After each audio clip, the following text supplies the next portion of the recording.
Chapter 39. And you, son of man, prophesy against Gog, and say, Thus says the Lord God, Behold, I am against you, O Gog, the prince of Rosh, Meshech, and Tubal, and I will turn you around and lead you on, bringing you up from the far north, and bringing you against the mountains of Israel. Then I will knock the bow out of your left hand, and cause the arrows to fall out of your right hand. You shall fall upon the mountains of Israel, you and all your troops, and the peoples who are with you. I will give you to birds of prey of every sort, and to the beasts of the field to be devoured. You shall fall on the open field, for I have spoken, says the Lord God.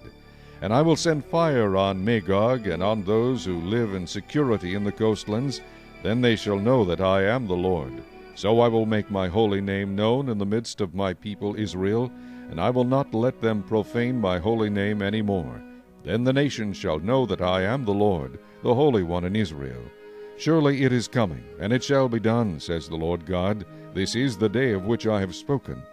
Then those who dwell in the cities of Israel will go out and set on fire and burn the weapons, both the shields and bucklers, the bows and arrows, the javelins and spears, and they will make fires with them for 7 years.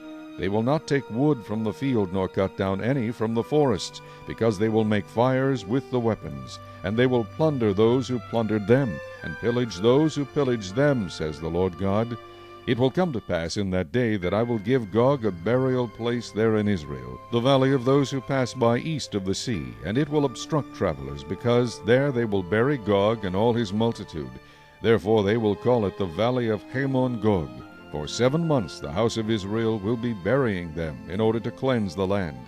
Indeed, all the people of the land will be burying, and they will gain renown for it on the day that I am glorified, says the Lord God. They will set apart men regularly employed, with the help of a search party, to pass through the land and bury those bodies remaining on the ground, in order to cleanse it. At the end of 7 months they will make a search. The search party will pass through the land, and when anyone sees a man's bone, he shall set up a marker by it, till the buriers have buried it in the valley of Hamon Gog. The name of the city will also be Hamonah. Thus they shall cleanse the land.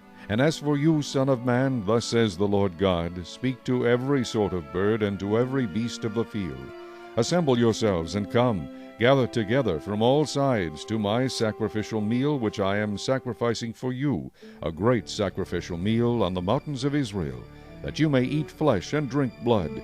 You shall eat the flesh of the mighty, drink the blood of the princes of the earth, of rams and lambs, of goats and bulls, all of them fatlings of Bashan. You shall eat fat till you are full, and drink blood till you are drunk, at my sacrificial meal which I am sacrificing for you.